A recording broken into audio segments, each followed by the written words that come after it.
నమస్తే, welcome to Suman TV. నేను విష్ణు. ప్రస్తుతంతో పాటు ఆల్గో ట్రేడర్ రాము గారు వారితో మాట్లాడదాం. సార్ నమస్తే. సార్ రాము గారు. నమస్తే సార్. సార్ రాము గారు, ఏంటి ఈ మధ్య ఈ ఫ్యూచర్స్ అండ్ ఆప్షన్స్ మీద సెబీ ప్రతిరోజు ఏదో ఒక కొత్త ఫ్రేమ్వర్క్ని తెర మీదుగా తీసుకొస్తూనే ఉంది. ఎప్పటికప్పుడు అంటే ఇన్వెస్టర్స్ యొక్క ప్రయోజనాలను కాపాడడానికి ప్రతిరోజు తన వైపు నుంచి ఏదో ఒక కొత్త డెవలప్మెంట్స్ని తెర మీదకు తీసుకొస్తూనే ఉంటుంది. అండ్ ఏంటి నెక్స్ట్ అసలు ఫ్యూచర్స్ అండ్ ఆప్షన్స్ యొక్క ఫ్యూచర్ ఏ విధంగా ఉండబోతుంది అంటారు అసలు?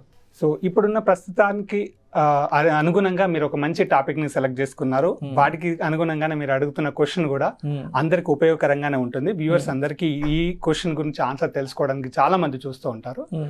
సో ఈ ప్రతిపాదనలు ఏవైతే సెబీ తీసుకొచ్చిందో ఖచ్చితంగా ప్రయోజనాల కోసమే, అంటే F&O ట్రేడర్ ప్రయోజనాల కోసమే ఇటువంటి ప్రతిపాదన అనేది తీసుకొచ్చింది. సో వాళ్ళు తీసుకొచ్చే ముందు కూడా ఆలోచించింది ఏంటంటే, ఇప్పటి వరకు F&O ట్రేడింగ్లో చాలా మంది నష్టపోతున్నారని ఒక సర్క్యులర్, ఒక ఇన్ఫర్మేషన్ పాస్ ఆన్ చేసిన తర్వాత దాన్ని ఏ విధంగా కంట్రోల్ చేయాలనే పద్ధతిలో ఇట్లాంటి ప్రతిపాదనలు తీసుకొచ్చింది. ఇప్పటి వరకు ఆ ప్రతిపాదనలుగానే ఉన్నాయి. ఎంతవరకు అవి ఇంప్లిమెంటేషన్ వస్తాయి, ఎప్పుడు ఇంప్లిమెంటేషన్ రాబోతున్నాయి అనే విషయాలు మనకు ఫర్దర్ గా తెలుస్తాయి. బట్ ఇందులో కొన్ని మనం తెలుసుకోవాల్సిన విషయాలు ఏంటంటే, ఇప్పటి వరకు ఇండెక్స్ లో ట్రేడింగ్ చేసేవాళ్ళు 5 to 7 lakhs ఇన్వెస్ట్మెంట్ చేసేసి మనకు ట్రేడింగ్ చేస్తున్నారు. సో ఇది 30 lakhs పెంచేస్తారట కదా, దీనివల్ల మనం ట్రేడింగ్ ఎలా చేస్తాము, ట్రేడింగ్ ఇంత ఇన్వెస్ట్మెంట్ పెట్టుకొని చెయ్యొచ్చా లేదా అనేది చాలా మంది అడుగుతున్న క్వశ్చన్. సో ఇక్కడ ఏంటంటే మనం ఆలోచించాల్సింది ఏంటంటే, ట్రేడర్స్ ఏ విధంగా ఉన్నారు. మనకేంటంటే ఆప్షన్స్ ట్రేడర్స్, ఫ్యూచర్స్ ట్రేడర్స్. ఎవరైతే ఫ్యూచర్ ట్రేడింగ్ చేస్తున్నారో వాళ్ళు మాత్రమే ఫుల్ ఇన్వెస్ట్మెంట్, 30 lakhs అయితే 30 lakhs, 40 lakhs అయితే 40 lakhs పెట్టి ట్రేడింగ్లోకి వస్తారు. కానీ ఆప్షన్స్ ట్రేడర్ ఎవరైతే ఉన్నారో ఎప్పుడైనా ఏ ట్రేడ్ తీసుకున్నా కానీ ఫుల్ ఆఫ్ ఇన్వెస్ట్మెంట్ పెట్టి ట్రేడింగ్ చేస్తున్నారు. సో ఆప్షన్స్ బయ్యర్ ఈ విషయంలో పెద్దగా ఆలోచించాల్సిన అవసరం లేదు. ఎందుకంటే ఫ్రమ్ ద బిగినింగ్ నుంచి ఆప్షన్ స్టార్ట్ అయినప్పటి నుంచి అతడు ఆయన ఇన్వెస్ట్మెంట్ పెట్టుకుంటేనే ట్రేడింగ్ చేసుకుంటూ వస్తున్నాడు. సో ఈ పాయింట్ ఆఫ్ వ్యూలో మనము ఆప్షన్ సెల్లర్కు, ఫ్యూచర్ ట్రేడింగ్ చేసే వాళ్ళకు అండ్ హెడ్జింగ్ చేసే వాళ్ళకు మాత్రము ఖచ్చితంగా ఆ ఇన్వెస్ట్మెంట్ కొంచెం ఎక్కువ పెట్టుకొని ట్రేడింగ్ చేయాల్సిన అవసరం ఉంటుంది. సో దీనికి తగ్గట్టుగా ఏం చేస్తున్నారంటే, లాట్ సైజ్ ఇంక్రీజ్ చేయడానికి ప్లాన్ చేస్తున్నారు. సో అంటే ఇప్పుడు 7 లక్షలకు మనకు బ్యాంక్ నిఫ్టీ కనుక తీసుకుంటే 15 lakhs సైజ్ ఉంది.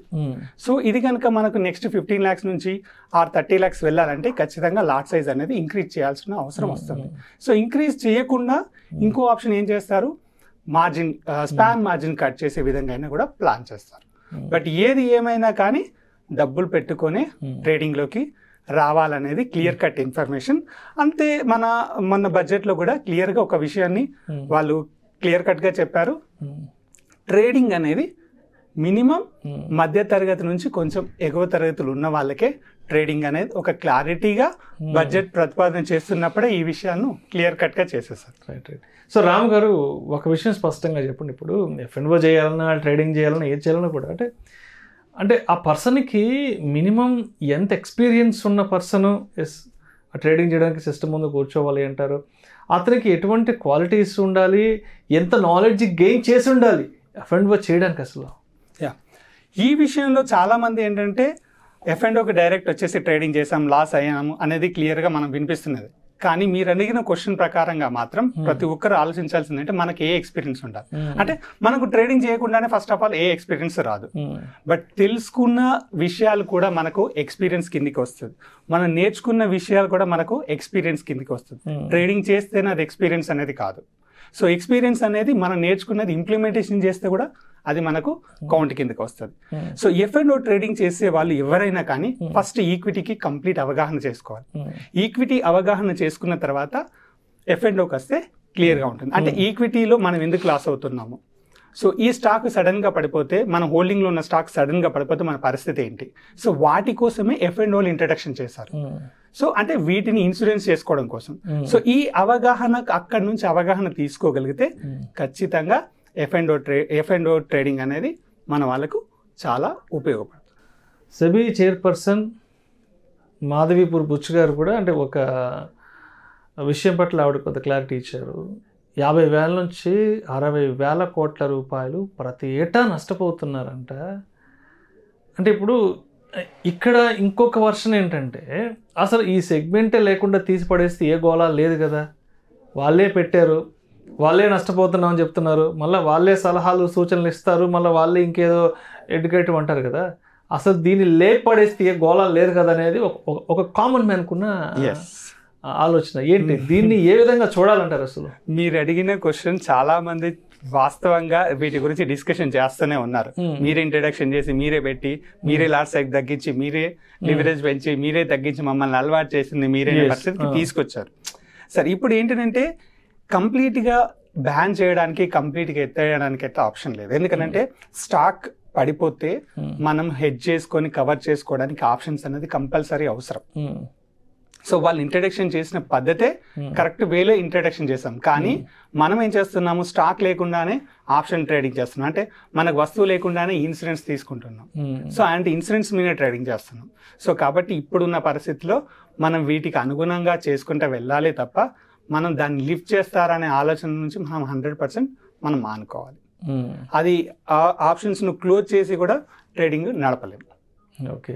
సో అయితే ఇప్పుడు అక్టోబర్ నుంచి కూడా ఏవో కొన్ని కొత్త డెవలప్మెంట్స్ కూడా పైకి తీసుకొస్తామంటున్నారు. దీన్ని కొంత కట్టడి చేసేందుకు, దీనిపైన కొంత ఉక్కుపాదం మోపే దిశగా కూడా సెబీ చర్యలు తీసుకుంటుందంటూ కూడా రోజు వార్తా కథనాలు మీరు చదువుతున్నారు, నేను చదువుతున్నాం. కాబట్టి ఏంటి అంటే నెక్స్ట్ ఒక 2-3 monthsలో ఎటువంటి డెవలప్మెంట్స్ని మనం ఫుల్ ఫ్లెడ్జ్డ్గా చూసే అవకాశం ఉందంటారు అసలు ఇక్కడ? ఇప్పుడున్న ప్రతిపాదనలు మాత్రం కంపల్సరీగా ఇంప్లిమెంటేషన్లోకి వస్తే ఖచ్చితంగా చేంజెస్ అనేది జరుగుతుంది. F&O ట్రేడింగే కాదు, ఈక్విటీ మార్కెట్ కూడా చేంజెస్ జరుగుతుంది. ఇప్పుడు ఆల్రెడీ మనకు లివరేజ్ సిస్టాన్ని, అంటే మనం ప్లెడ్జ్ సిస్టాన్ని కంప్లీట్గా తీసేసింది. సో ఇది నవంబర్ కల్లా 0 అయిపోతుంది. అంటే మనకు స్టాక్ హోల్డింగ్ ఉండి, స్టాక్ హోల్డింగ్ మీద మన లివరేజ్ తీసుకొని ట్రేడింగ్ చేసే పద్ధతిని మెల్లమెల్లగా తీసేస్తున్నారు. సో నవంబర్ కల్లా ఇది కూడా పోతుంది. అంటే ఇప్పటి నుంచి ట్రేడింగ్ చేసే వాళ్ళు ఖచ్చితంగా వాళ్ళు ఇన్వెస్ట్మెంట్ పెట్టుకొనే చెయ్యాలి అనే విధానంలోకి మనం వచ్చేస్తాం. అంటే ఇప్పటి నుంచి కనుక లాస్ అవుతే దానికి హెడ్జ్ పెట్టుకోవడానికి కానీ దాన్ని ఇంకేం చేయడానికి మాత్రం మనకు ఆప్షన్స్ దొరకవు. సో ఇప్పటి నుంచి ఎవరు ట్రేడింగ్లోకి రావాలన్నా మినిమం వాళ్ళు ఖచ్చితంగా సబ్జెక్ట్ అవగాహన, ట్రేడింగ్ అవగాహన కంపల్సరీ పెంచుకోవాలి. సో ట్రేడింగ్ అవగాహనలో మనం తెలుసుకోవాల్సిన విషయం ఏంటంటే స్ట్రాటజీస్ అనేది ఏమీ కాదు. సో మనం లాస్ అయిన విధానానికి ఏం జరిగింది, ఏం జరిగితే మనం లాస్ట్ రికవర్ చేసుకోవచ్చు, ఇలాంటి విషయాలు తెలుసుకునే ట్రేడింగ్కి రావాల్సిన అవసరం మనకు నెక్స్ట్ ఫర్దర్గా ఖచ్చితంగా కనబడుతుంది. అండ్ ఈ విధంలో ఇంకోటి కనుక మనం చూసుకున్నట్లయితే కమోడిటీ పైన ఇటువంటి ఇన్ఫర్మేషన్ లేదు. ఇట్లాంటి F&O మీదనే పెట్టారు. సో కమోడిటీ పైనగా కస్టమర్స్ టర్న్ కావడానికి ఛాన్సెస్ ఎక్కువగా ఉన్నాయి. మాకు ఫర్దర్గా ఇవి కనుక లివరేజ్ సిస్టాలు, ఇవి కనుక మార్జిన్ సిస్టాలు, ఇట్లాంటి కనుక రూల్స్ అండ్ రెగ్యులేషన్స్ వస్తాయి. సో నాకు తెలిసినంత వరకు నా ఐడియా ప్రకారం మాత్రం F&Oలో ట్రేడ్స్ పెరుగుతూ ఉంటాయి. సో సారీ కమోడిటీలో, ఎందుకంటే కమోడిటీలో తక్కువ ఇన్వెస్ట్మెంట్ తోనే ట్రేడింగ్ చేసే ఆప్షన్స్ ఉన్నాయి. సో ఇప్పటి వరకు F&O ట్రేడింగ్ చేసే వాళ్ళ కమోడిటీ విషయాన్ని మర్చిపోయారు చాలా మంది. సో ఒకప్పుడు కమోడిటీ ట్రేడింగ్ చాలా ఊపేది. సో ఇప్పుడు వచ్చేసి కమోడిటీ ట్రేడింగ్ కి జనాలు డైవర్ట్ అవుతారు. అంటే NSE నుంచి MCXకు టర్న్ కావడానికి ఇదొక మంచి ఆప్షన్. ఎందుకంటే ఎప్పుడు కూడా కస్టమర్ తనున్న ఇన్వెస్ట్మెంట్ లోనే ట్రేడింగ్ చేసుకోవడానికి చూస్తూ ఉంటాడు. సో ఇదేంటంటే ఫ్రీ టైం దొరుకుతుంది, 9 to 11:30 వరకు ఉంటుంది, కంఫర్టబుల్ టైం ఉంటుంది, ఏ టైంలో అయినా ఇన్వెస్ట్మెంట్ చేసుకోవచ్చు, ఏ టైంలో అయినా ట్రేడింగ్ చేసుకోవచ్చు. సేమ్ ఫెసిలిటీస్ ఇక్కడ కూడా దొరుకుతాయి. కాబట్టి దీనికి ఎక్కువ స్కోప్ ఉండడానికి ఛాన్సెస్ ఉందని నేను అనుకుంటున్నాను. సో మీరు ఇందాక హెడ్జింగ్ గురించి కూడా మాట్లాడారు కదా, అంటే ఇప్పుడు హెడ్జింగ్ అనేది ఎక్కువగా ఎవరు చేస్తున్నారు, ఎవరు చేయట్లేదు, చేస్తే వచ్చే లాభాలేంటి, చెయ్యకపోతే వచ్చే లాభాలేంటి, ఇబ్బందులేంటి? హెడ్జింగ్ అనేది ప్రతి ఒక్కరు చేసుకోవాల్సిన విషయం. హెడ్జింగ్ అనేది మనకు ఏంటంటే సేఫ్ సైడ్లోకి తీసుకెళ్తారు. ఓకే. కానీ హెడ్జింగ్ ఎందుకు చెయ్యరు అని అంటే మనకు గ్రీడీనెస్ వల్ల ఎక్కువ ప్రాఫిట్ కోసం చూస్తాం. సో మనకి ఎప్పుడైతే ఒక డైరెక్షన్ వే దొరికిందంటే మనం హెడ్జింగ్ లేకుండా ట్రేడింగ్ చేయడం తప్పేం లేదు.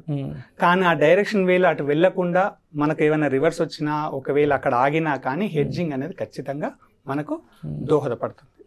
సో హెడ్జింగ్ అనేది ప్రతి ఒక్కరు ప్రతి ట్రేడ్కు హెడ్జింగ్ పెట్టుకోవడం అనేది చాలా మీటింగ్స్లలో, చాలా మీ యూట్యూబ్ ఛానల్లో, మీరు ఇంటర్వ్యూ చేసిన వాటిల్లో కూడా చాలా సార్లు మీరు చెప్తూనే ఉన్నారు. హెడ్జింగ్ అనేది కంపల్సరీగా తెలుసుకోవాలి, దాన్ని చూసి చేసుకోవాలి.